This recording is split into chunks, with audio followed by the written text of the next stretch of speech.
Hello and welcome. Welcome to the Inner Peace Masterclass, and my name's Julie Cairnes, and I'm a life mastery and conscious creation coach.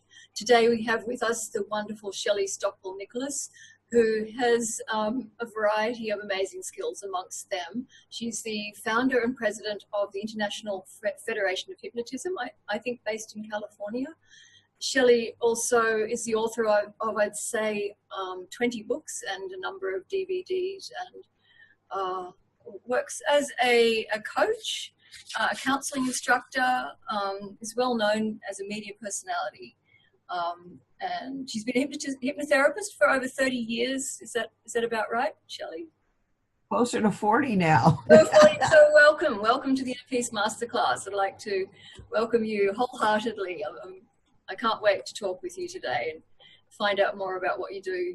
So I thought a good place to start would be just a little about your personal journey to where you are now. Given that this is about people finding inner peace, I gather many people have had a difficult journey. Not everybody, but many people who work with people have gone through their own kind of journey of the wounded healer.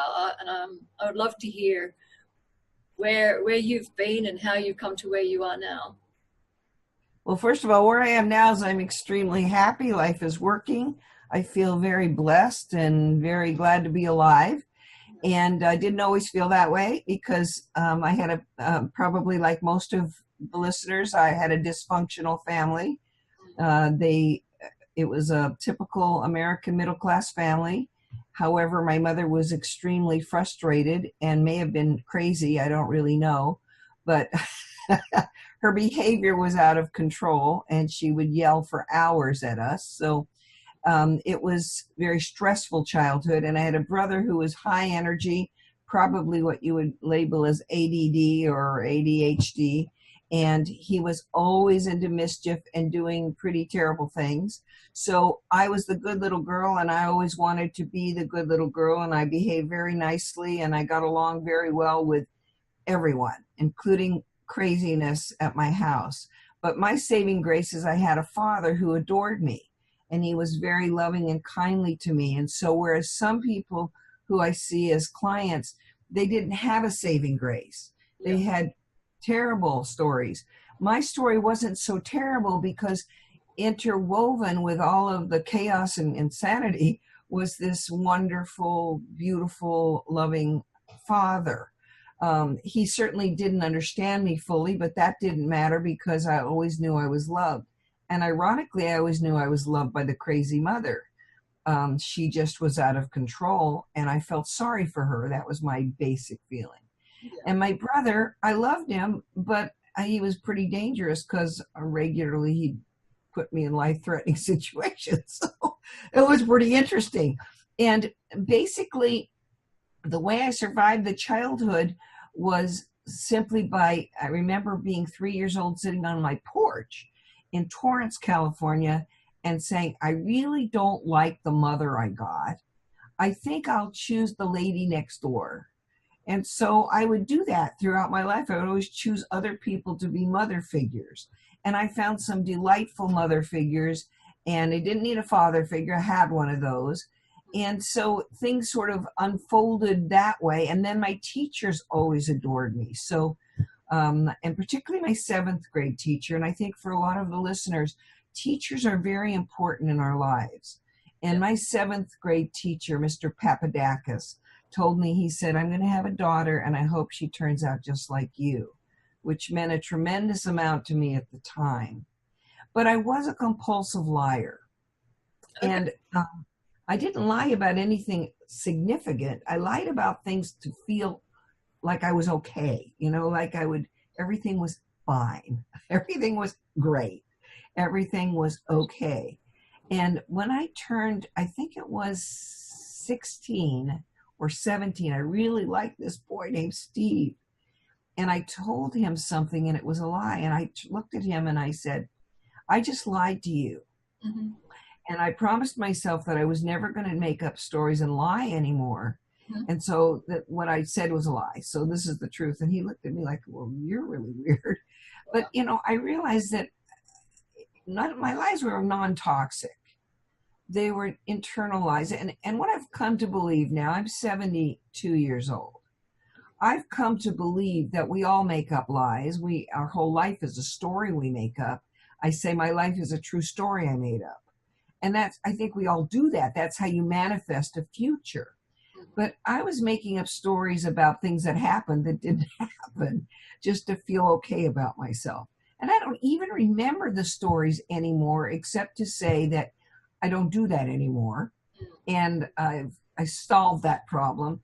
And I did it probably with self-hypnosis. And so my journey took me all over the world. I became a flight attendant to get away from my crazy mother.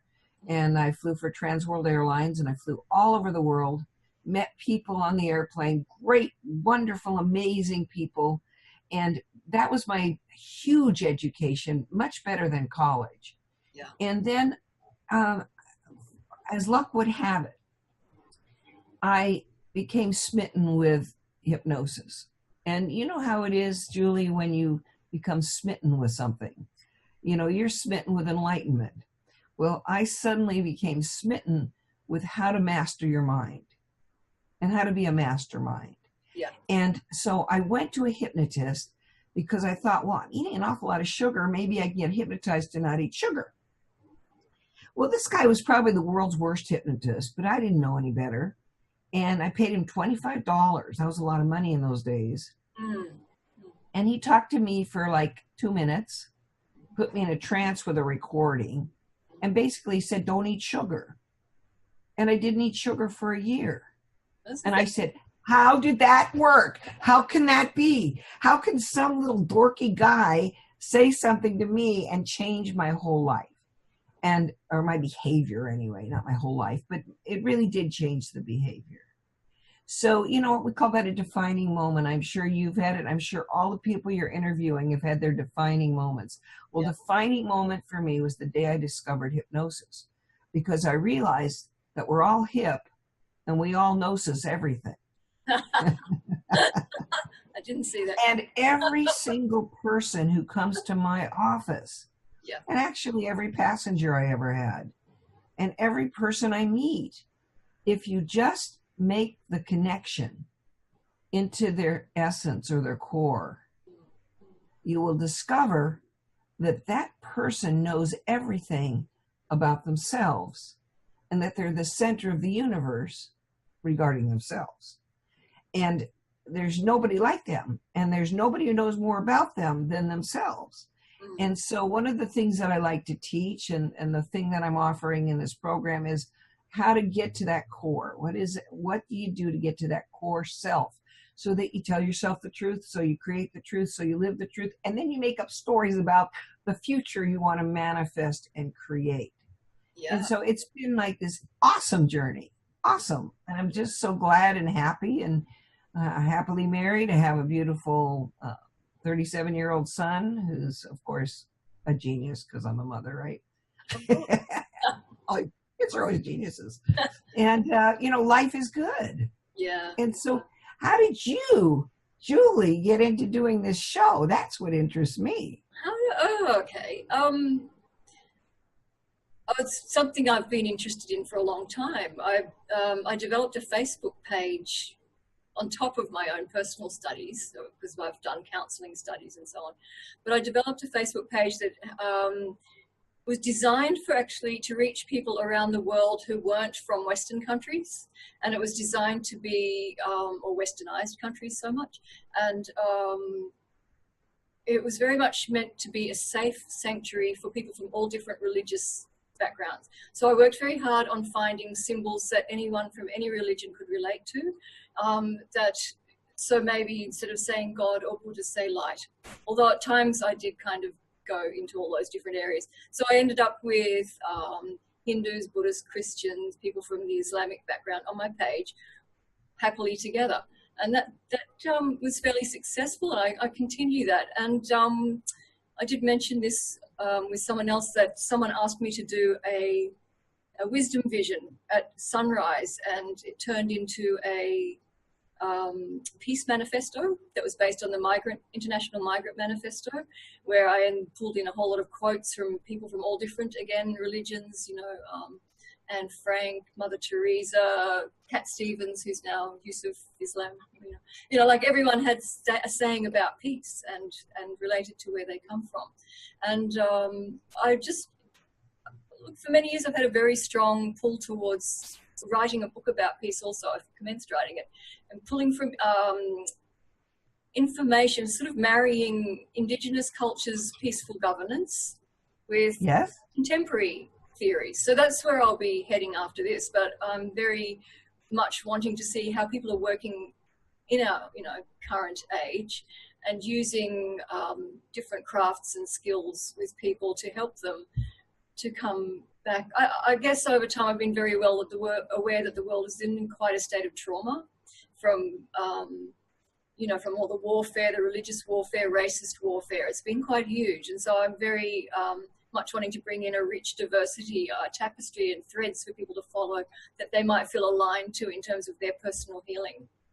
That's beautiful. That's really beautiful. It's kind of... You're what we call a global thinker. You're, in NLP terms, an up-chunker. You like the big picture. And that makes you very, very much a gift to the planet because you're going to bring all these people together, which is gorgeous. Yeah, I'm excited. One of the things that helps me to be more of an up-chunker, because I am both global and specific, and very specific because I write books, which requires me to really focus. Yeah. And I do sessions and I speak all over the world to people of different groups. But the one thing that keeps me really focused is I happen to be a medium, a channel. Yes. And after I had been a hypnotherapist for a couple of years, I realized that first I could hypnotize myself to do whatever I wanted. And then one day I started having wonderful guidance just coming through. So for the last almost 40 years now, I've been channeling a particular guide named Kendra or Kendara, and as well as hundreds of other guides. And so it's a very interesting job that I have because I have a guide who is global like you, and then also does specific readings for people. So Kendra will talk, she's got an accent. She's really an interesting character. I don't think it's me, you understand. Don't think I'm schizophrenic. I think I'm really normal. And this voice comes through me, and I call myself a small medium at large. So I both am a hypnotherapist and a channel, and wonderful, not as global as you. And yet I speak in many countries. So I love that you are the weaver of all groups. I love that about you. That's terrific. I'm a weaver. I'm really interested personally, and I'm sure a lot of our viewers will be interested. I noticed you did a DVD about time travel. It was again about past life regression. I guess one of the areas I'm really interested in past life regression is also what happens to people, and it happens to people who've had near-death experiences also, is what happens in between lives. So I know that often hypnotists will hit the birth and the death, which can be an area they don't want to really fixate on with clients. That's my understanding. I may be wrong. But what happens is it's often a very healing, deeply healing experience for someone who has a near-death experience and goes to the other realm, like to the other side. Do you experience that within your hypnotism work? Sure. I just want to talk about that for a minute because it's really an important topic. Yeah. First of all, I went into past life regression. I went to the Light Institute in New Mexico with a friend because she wanted to go. And I had no expectation whatsoever, except I'd read books which said, you live, you die, you live, you die, you live, you die. And I thought that was what happened. But my first experiences were simultaneous lifetimes in the same time frame. So that made me think, well, isn't that interesting? So I was 5 different Indians in the same time frame, American Indians, in the same tribe, just different characters in the same story. And each time, each of these characters would die and ascend, and dying is a very important part of this work because when you die, you get to go to the light. And when you go to the light, then you have experiences of looking back and seeing what you learned. Yeah. And so it's really not the life experience nor the death experience that's most paramount. It's what was the message. And then, more important than that even, is how does that message then relate to you in the here and now? So that would be That would be a regression. Yes. But a progression is in the future. And I've progressed thousands of people to the year 2084. And that's a very interesting thing, because now you hear from people who report back in the past what happened to the earth, what happened to the people, what happened to the air, what happened to everything. And their stories are quite interesting.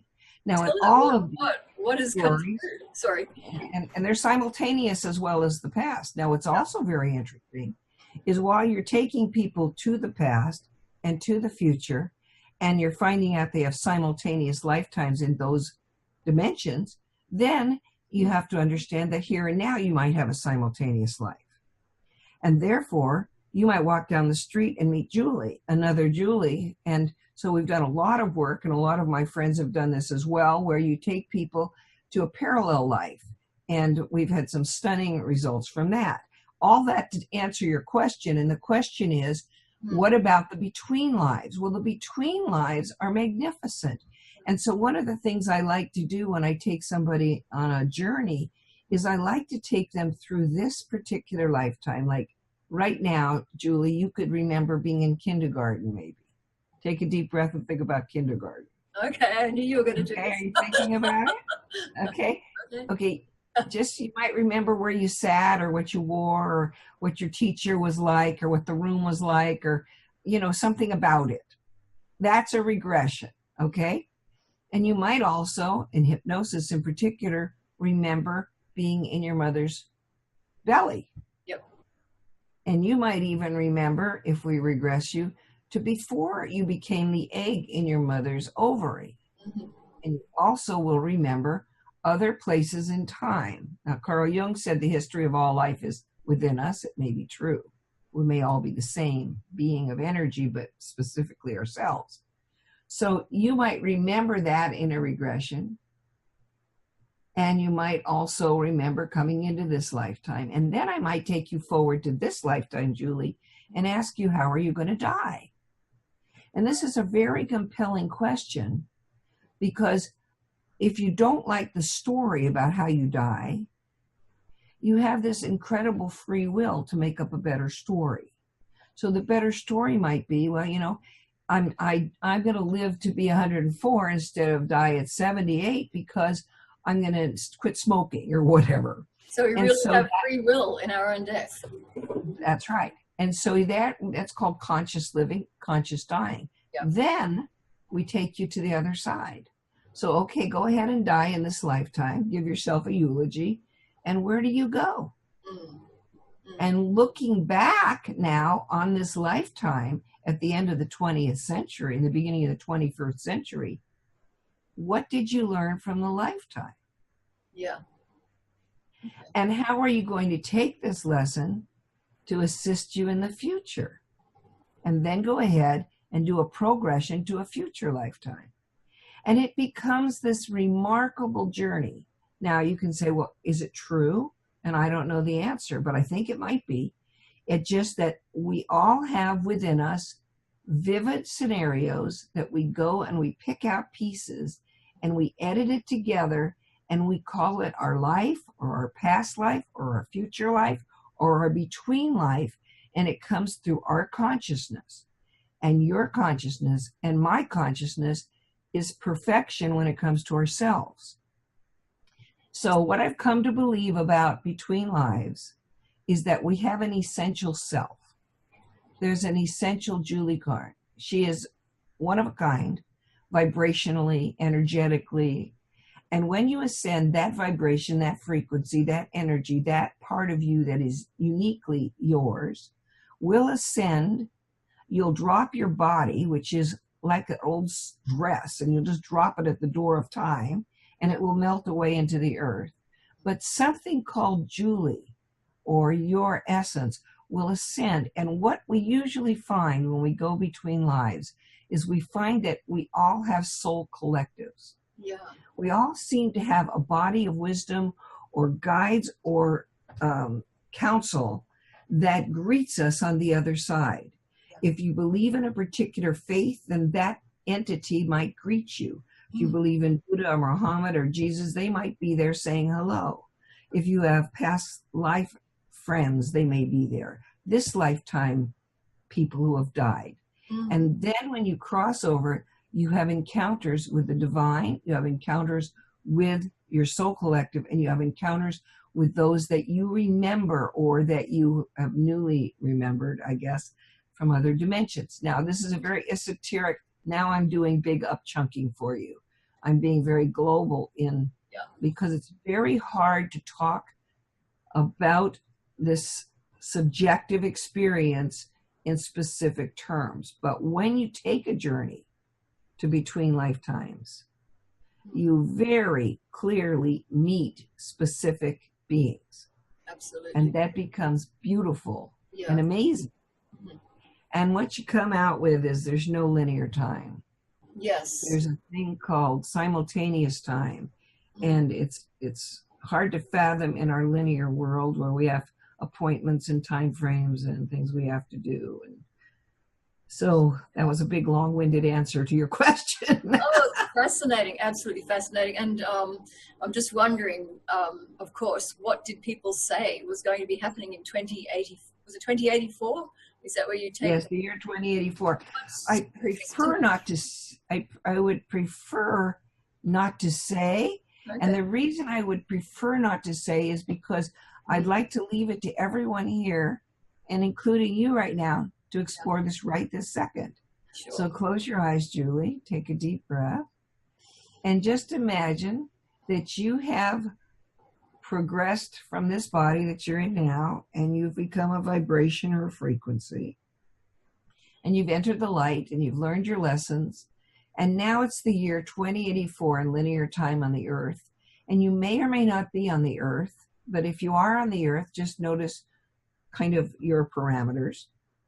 If you're not on the earth, find someone who is on the earth, a human, please, or a humanoid of some sort, and enter into that being, either being you or the person you're observing, and be that being and answer my questions with the first thing that comes to mind.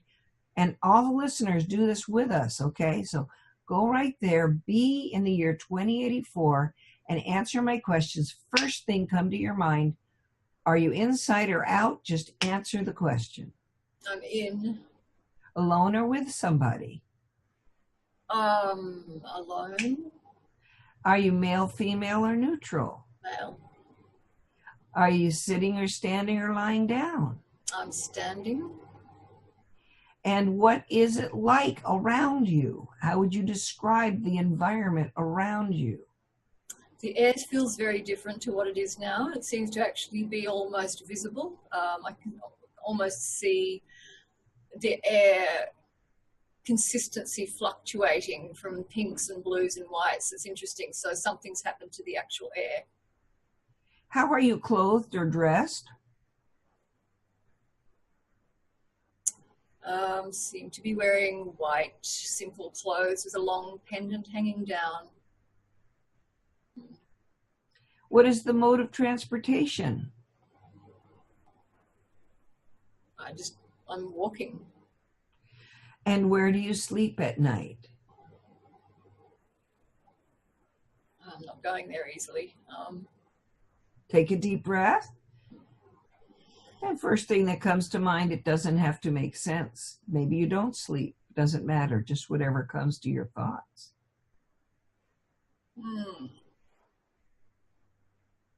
I'm seeing a very level, it's like a very straight piece of wood or something. It's like a platform. Thank you. Very good. And what do you eat? I just green is a very predominant.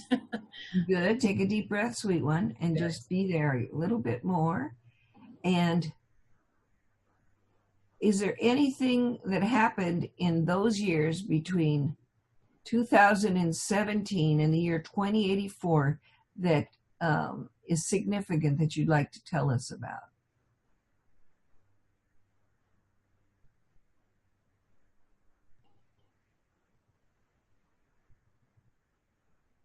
Keep breathing. Everybody listening, keep breathing. I am seeing a lot of fire. Okay. A lot of fire and smoke. Okay. And I feel some of it's related to warfare and bombs going off. Okay, take a deep breath. And what's the state of the earth now in the year 2084? It has been quite scarred and it's really recovering. It's like it has been, there's a lot of areas that have been turned to desert and it's recovering. Very good. Open your eyes, Julie. Coming back. Nice stretch. Palms above your head. The word is yes. Yes, yes, yes, yes. Everybody else, come back, come back, come back. And so your listeners might want to share with us some of their experiences if they can. Yeah. If they will. So bottom line is, in my particular progression, I had almost an identical thought to yours. I slept on a platform. I wore white.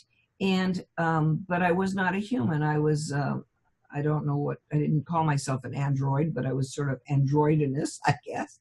Wow. And I ate green molds and funguses. And the air was very peculiar, only I reported something a little different from you. And that is that a lot of people wore hats that scooped down, that were energy conversion units to make the air cleaner because the air had been toxified in some way. Oh my God. So now, those are yours and my stories. But I will tell you that there is a bulk of people that have different clothing stories. Right. Different history stories. Interesting. And different dwelling stories. By the way, where did you dwell? It was sort of high up in trees, but I have to tell you, initially I wasn't actually here. I was actually in the stars. So I did have to get drawn down into a body. Right, so you connected with someone who was on the planet. I wasn't really. Yeah, and that will happen. So that was very good. So excellent job. Congratulations. You just did progression to the year 2084. Obviously, if we had more time and if we were really focused, it can be really fascinating. And then I'll have people write down their experiences. But the bottom line is, this work has been done not only by me, but by a lady named Helen Wamba, who is no longer on the planet, watching over us now. And many others, Chet Snow and other people have carried on this kind of idea where we explore the future and see what's going to happen in those. And the stories are very similar. Okay. Not all the same to each other, but like yours and mine are similar. And it's a very interesting thing because the earth is still, people are still here. We're still doing fine. Things are improving. There's a lot of blessings. And it has to do perhaps with that free will we talked about earlier. Well, you know, I am a medium channel myself, and I do see a little of what's coming. And I do think the Native American prophecies are fairly much, you know, and the biblical prophecies, we're right in the middle of them at the moment, and it's still unfolding, really. But time is fascinating. It isn't linear, you know, and I don't know if that's demonstrated by finding very sophisticated, you know, ancient Egyptian artifacts, but most definitely there have been some incredibly sophisticated cultures that are way more advanced than ours on the planet, you know. I mean, it's still being uncovered. And is that because it's circular, or what time is just something, maybe it's a fabric that folds in on itself, I don't know. It's a fascinating subject. But the concept of having a number of selves is, again, it's, well, I mean, I guess I can't completely logically get my head around that. It's sort of like almost something you... Well, the thing that I'm going to offer as the gift to your listeners is specifically about that multidimensional you, starting with the core essence, and then how we get hypnotized for layers upon us. And everything really is hypnosis. Everything is based on a belief and a story that you've told yourself. And so what happens is we walk into a reality tunnel and then we make it so. And it's the art of manifesting, and it's a beautiful, or womanifesting. And it's a beautiful thing as long as it comes from a good intention. If it comes from evil intention, then we got some challenges here. And yet people like you and other people are doing their very best to bring the world to an awakened state of joy. And I remember an old story about the Buddha. They said, "Hey, Buddha, are you God?" And he said, "No, I'm just awake." Yes. So, I think my belief, and this is my reality tunnel, my belief is that we are in an awakened world, and we are awakening. And we certainly have come a long way, baby. Mm-hmm. However, we've had some bumps in our road. The Egyptians were highly enlightened, the ancient people. Yes. The ancient Indians from India, very enlightened. A lot of cultures, very enlightened. And then they went through dark periods, and they went through enlightened periods. And now I think we're in a huge enlightenment explosion. Yeah. And it's because of people like you who are taking the time to explore consciousness. Well, it's fascinating. I think people are really becoming aware of that very strong kind of mind connection we have with each other, and it's being played with a little bit. And I do believe there does need to be a little bit of a field of ethics developed around delving into the mind of others, in a sense, people who might be a little telepathic, maybe going where they haven't been invited. I don't know. It's just a very interesting field, the field of ethics in terms of psychic work with people. It's fascinating. Well, you're right, because I think you can slime somebody with your story. So one of the things I train when I train spiritual counselors, I tell them very specifically, there has to be a filter on the messages you give. Yeah. Because you can be wrong. Mm-hmm. And if you're wrong, you could hurt someone. Yes. So you must give people in a gentle, user-friendly way the information as it comes, without lying, but without hurting. Absolutely. And becomes really an interesting deal. And, I think most, not all, maybe not most, a lot of channels and guides are very pure in intention. However, there was a lady in a town nearby who was not an ethical gypsy lady, and she would have people put their money under the mat because she would do this ceremony and get rid of the attached entities and tell them that they were going to go to hell in a handbasket if she didn't do that. So put $1,000 under the mat or $1,500 under the mat, and she sold holy water that was just tap water from Redondo Beach. So that's not good. No. She's a crook. Yes. And she's using people's emotions and sentiments and sensitivities and harming them. That's bad. Yes. And fortunately, she went to jail, so that was good. That's preying on the vulnerabilities of people who are desperate for support. I just want to quickly, before we finish, I think the field of work that you're in really does bring peace to people. I think somehow seeing what's ahead and really acknowledging that life is continuous.